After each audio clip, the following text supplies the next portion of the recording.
Europe has become home to a growing challenge that impacts millions: the soaring expenses of everyday life. From housing to groceries, transportation to education, the cost of living has been steadily on the rise, leaving many to wonder what's driving this trend and how are people coping with these economic shifts. In today's episode, we'll navigate through the complex factors contributing to this phenomenon, hear stories from individuals affected, and explore potential solutions to mitigate the impact. So, buckle up as we embark on an eye-opening exploration into the heart of the rising cost of living in Europe. First up, let's talk inflation. In 2022, the annual inflation in EU countries averaged a staggering 9.2%, largely fueled by Russia's aggression in Ukraine, dealing a major blow to commodity markets. The Baltic states, particularly Estonia, witnessed the highest inflation at a staggering 19.4%. The rising tide of inflation didn't spare households, with housing, water, and energy prices spiking by 18%, transport by 12.1%, and food and non-alcoholic beverages by 11.9%. Fast forward to January 2023, and almost half of average household expenditure in the EU went towards these surging expenses. Eurostat data paints a grim picture, revealing a deepening cost of living crisis affecting 21.6% of the EU population. That's a whopping 95.3 million people. Financial struggles hit hard, as almost 1 in 3 EU citizens found themselves unable to cover unexpected bills in 2022. The struggle was most pronounced in Romania, where a staggering 47.9% of the population couldn't absorb unforeseen expenses. Shifting gears, let's talk trade. In a surprising turn of events, the EU recorded its first trade deficit in a decade in 2022. Goods imported into the EU from non-EU countries surpassed the value of EU exports by a whopping 430 billion euros. This comes after a decade of trade surplus for goods between 2012 and 2021, indicating a significant shift in global trade dynamics. Who were the key players in this trade saga? The US emerged as the leading export market for EU goods in 2022. On the flip side, China took the lead as the EU's leading importer of goods, representing more than 1/5 of all imports. The recent global pandemic was also a contributor to the rising cost of living. Companies were unable to adjust to the rise in demand of commodities as the world went into lockdown. This led to serious supply chain problems.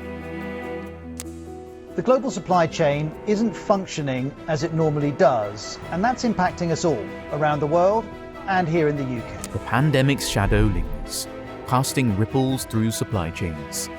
Even as the world strives to regain normalcy, lingering uncertainties and periodic outbreaks continue to disrupt manufacturing, transportation, and distribution. As a result, European consumers find themselves navigating through a landscape where scarcity and delays have become the new norm.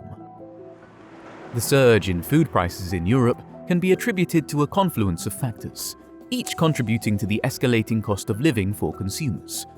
Firstly, the continent is grappling with record-high energy prices, with inflation exceeding 40%. The Russian invasion of Ukraine has been a key driver, leading to a significant reduction in natural gas exports to Europe. This, in turn, has a cascading effect on the entire food production chain. The heightened energy costs directly impact machinery used in agriculture, transportation, and food processing, resulting in increased operational expenses that are ultimately passed on to consumers, contributing to the overall rise in food prices. The wealthiest households right now are experiencing inflation of just over 8.5%. The poorest are experiencing inflation of just under 10.5%. Oil production cuts by Saudi Arabia and Russia, extended until the end of 2023, raise concerns about potential oil price volatility, further affecting energy costs and inflation.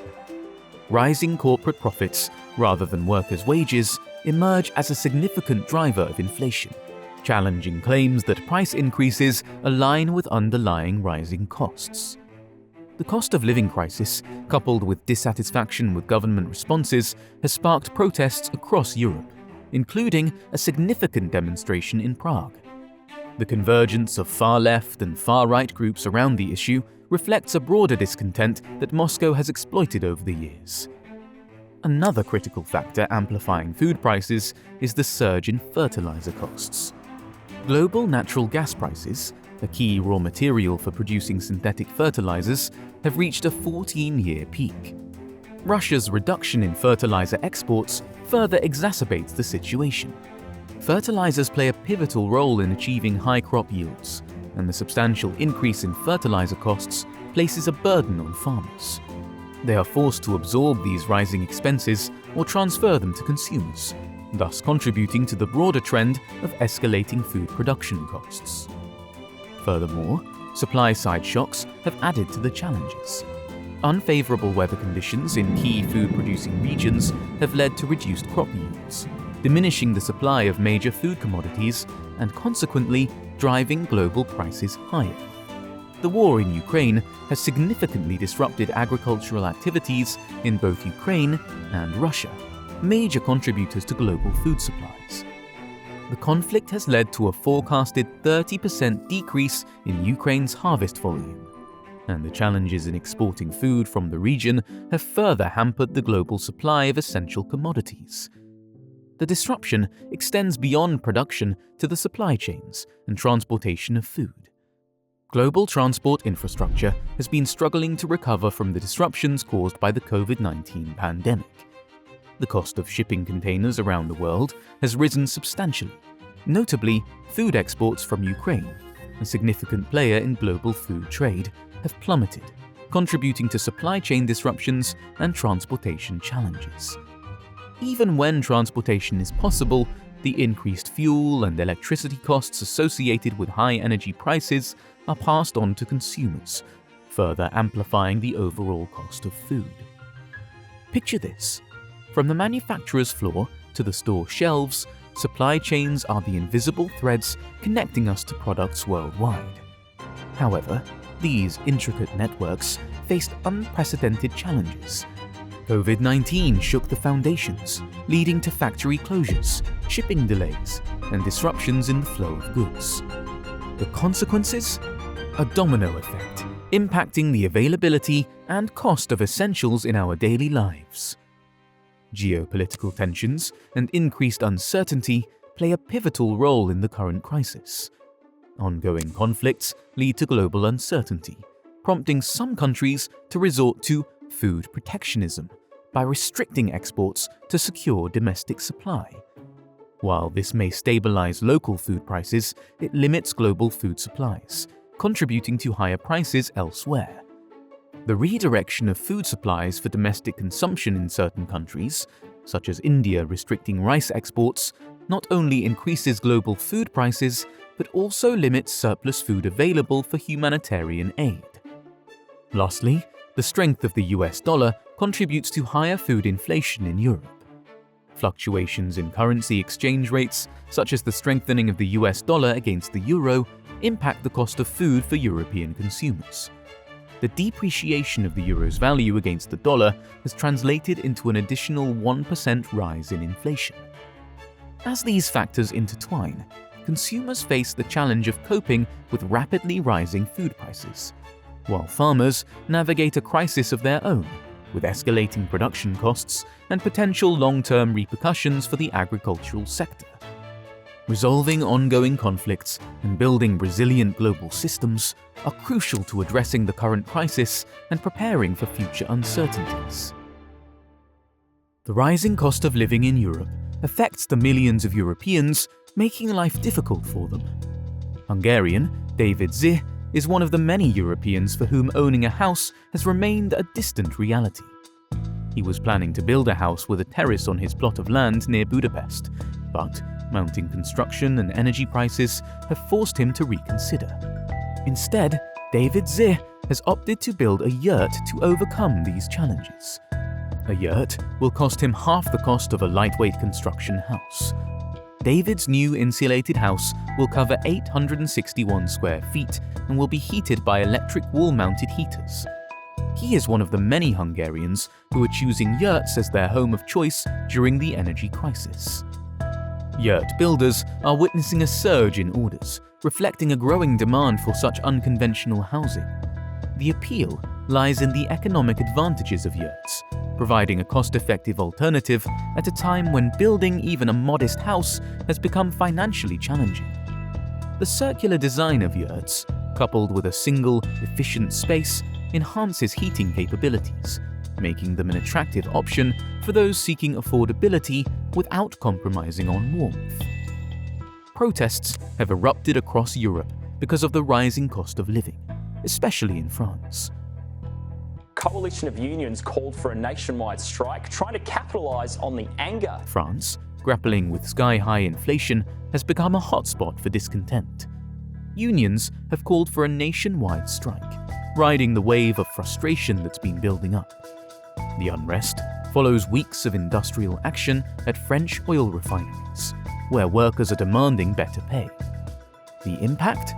A third of France's nuclear reactors are offline, causing delays in crucial pre-winter maintenance. Train services are slashed, and schools are facing disruptions. Over in Italy, protesters are taking on the surging prices of gas and electricity. Their message? A clear, we won't pay higher energy prices.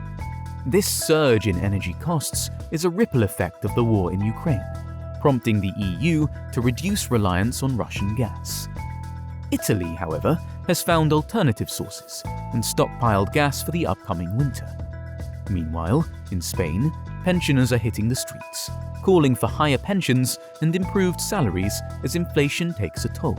Spain's inflation's been fueled by soaring food and non-alcoholic beverage prices, which grew 14.4%. That's the fastest pace since 1994. Although Spanish consumer prices spiked by 8.9% in September, there's a glimmer of good news.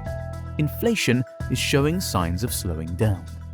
The surge in prices in Spain is fueled by a sharp rise in food and non-alcoholic beverage costs, the fastest since 1994. Heading to Hungary, where thousands of students are rallying in support of their teachers, demanding higher wages and a solution to the deepening shortage of educators. The stakes are high. Some teachers have faced dismissal for joining the protests, while others are receiving warning letters from the Education Office. And yes, you guessed it, those letters are going up in flames. Europeans are grappling with the compounding impact of already surging living costs, now exacerbated by the conflict in Ukraine. The surge in crude oil prices on world markets has led to record-breaking weekly jumps in gasoline prices across Europe, surpassing €2 per litre in some cases. This situation has triggered concerns about the sustainability of the European economic recovery. The fear of uncontrollable price increases looms large, prompting the European Central Bank, ECB, to address the issue in its upcoming meeting. ECB chief Christine Lagarde faces the challenge of managing euro area inflation, which had already risen to 5.8% before the conflict in the Ukraine. The pressure is on central banks to keep inflation expectations low while avoiding a loss of credibility. The impact is felt on a personal level, with individuals and businesses in countries like Portugal, Germany, and Spain experiencing the ripple effects of rising fuel and heating oil prices. Motorists rush to fill tanks. Businesses face increased operational costs, and concerns arise about potential supply bottlenecks due to the war between Russia and Ukraine. The spectre of stagflation, a combination of inflation and economic slowdown, raises worries about its potential adverse effects on consumer spending and overall economic well-being. As governments contemplate injecting more support into the economy to aid the worst hit, the ECB grapples with the decision to potentially pause the winding down of stimulus measures. The challenge lies in finding a delicate balance between addressing economic challenges and preventing a vicious cycle of inflation. The conflict in Ukraine has added a layer of complexity, requiring a nuanced approach to monetary policy and economic support. In conclusion, as hard as it may be, unless Europe can find a source of cheap gas and raw natural resources, Europe needs to reconsider resuming economic relations with Russia. Otherwise, as the conflict drags on in Ukraine, it's unlikely that a solution will be found to solve Europe's ever-growing domestic challenges.